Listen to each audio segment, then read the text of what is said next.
Mind set, जिसका स्वाध्याय चल रहा है डॉक्टर कैरोल एस ड्वेक की पुस्तक का। तो आगे है दोनों मानसिकताओं का दृष्टिकोण। मतलब दोनों जो मानसिकता है, आशावादी और निराशावादी, मतलब निश्चित मानसिकता और विकासवादी मानसिकता।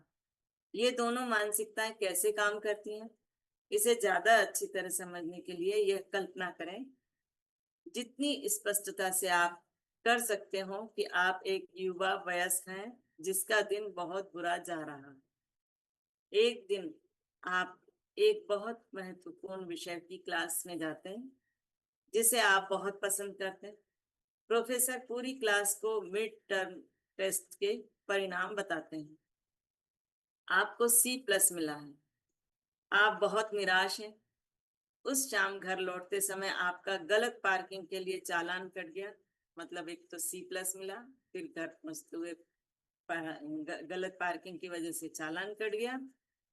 बहुत कुंठित होकर आप अपने सबसे अच्छे मित्र को फोन करके अपना दुखड़ा सुनाना चाहते हैं।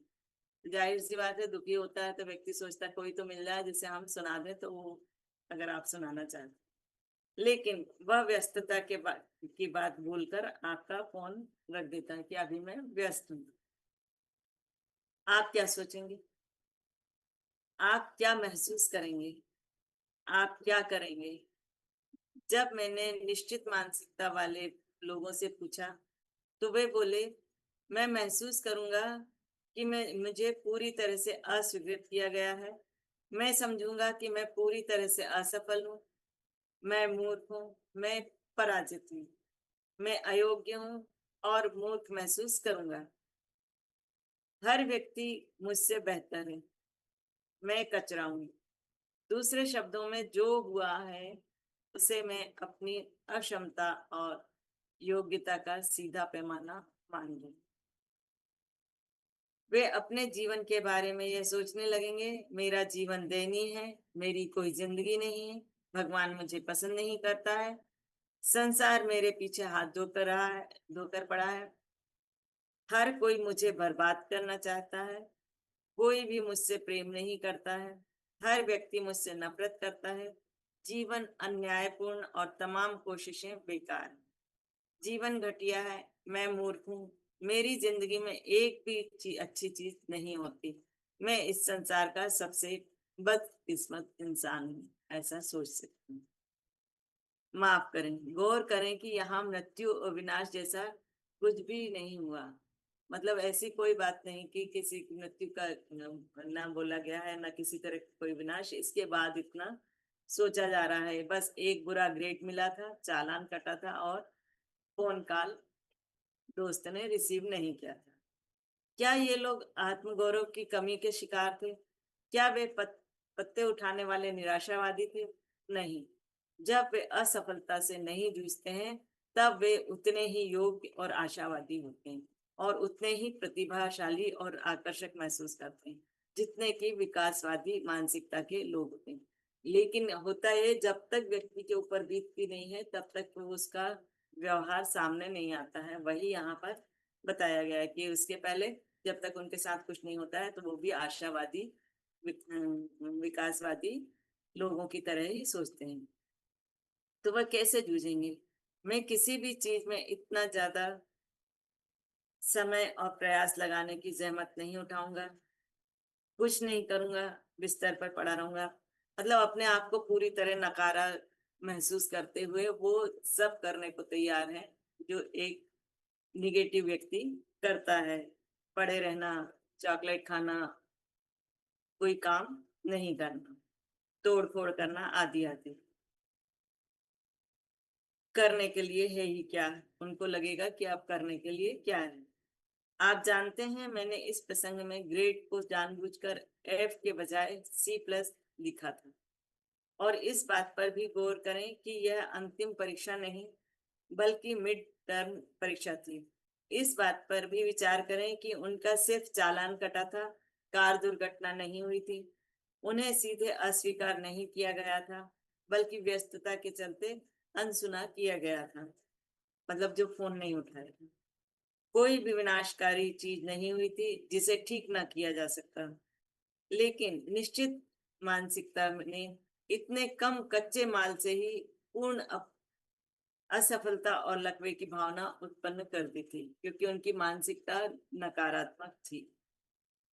जब मैंने विकासवादी मानसिकता वाले लोगों को यही प्रसंग दिया तो उन्होंने ये कहा, वे यह सोचेंगे, मुझे क्लास में ज्यादा कड़ी मेहनत करने की जरूरत है, कार ज्यादा सावधानी से पार्क करनी चाहिए, और मेरे ख्याल से शायद मेरे मित्र का दिन खराब रहा होगा।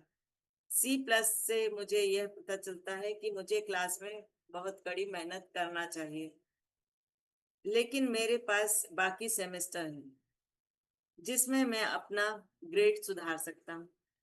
इस तरह की कई सारी बातें कही गई, लेकिन मैं सोचती हूँ आप समझ गए होंगे कि वे कैसे जूझेंगे।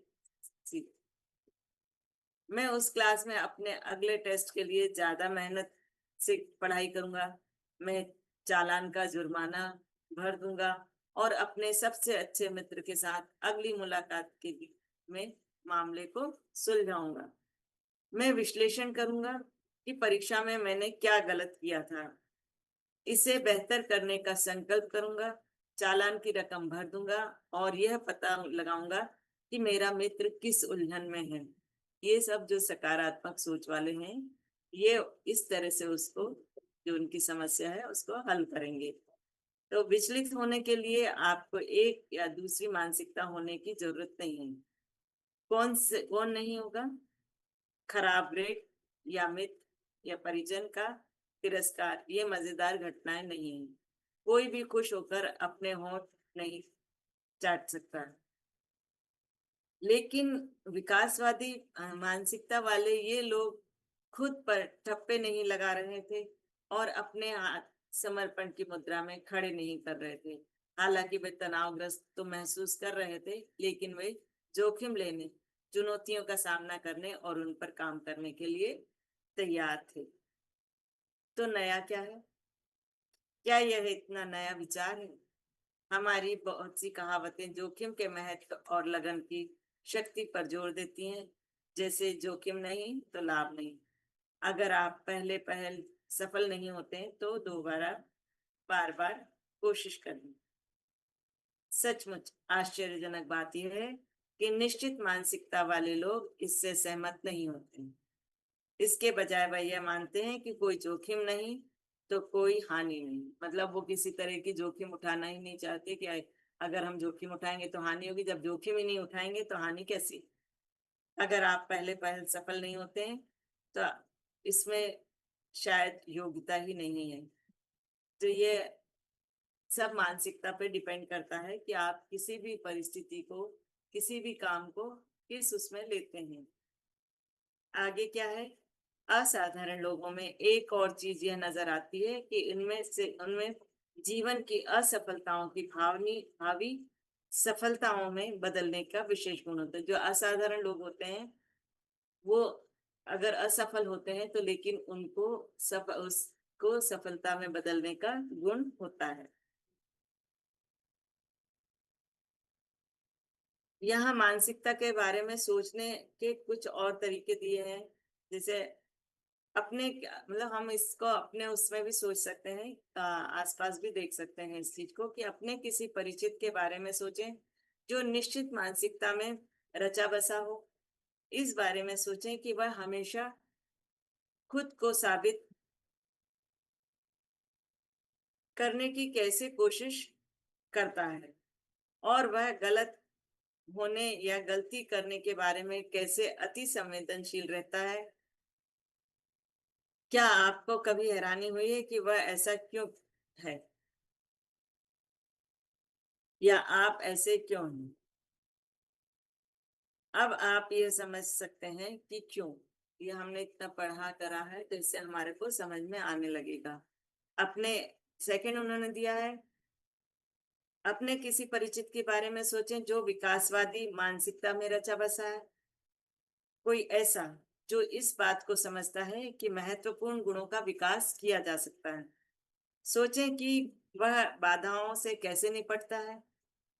उन चीजों के बारे में सोचें जो वह खुद को धकाने के लिए करता है, मतलब आगे बढ़ाने के लिए करता है।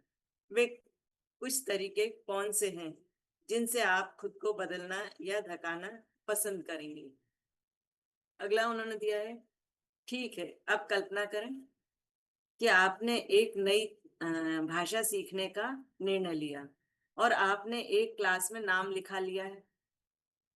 कोर्स के कुछ सत्र बाद शिक्षक आपको कमरे में सबके सामने बुलाता है और आप पर एक के बाद एक सवालों की झड़ी लगा देता है।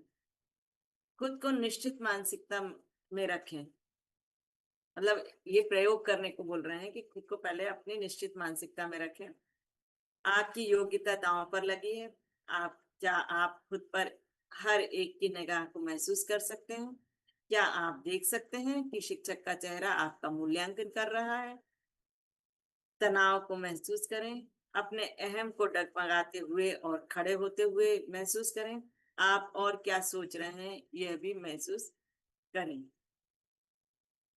आप खुद को विकासवादी मानसिकता में रखें। यह अभी पहले हम निश्चित मानसिकता में अपने आप को रख करके ये सब देख रहे थे, अब हमें विकासवादी मानसिकता रखते हुए इन सबको देखना है।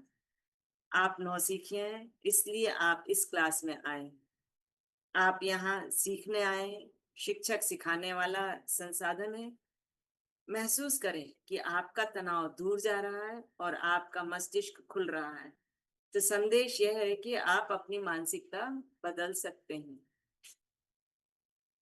तो आज का स्वाध्याय यहीं पे रोकते हैं।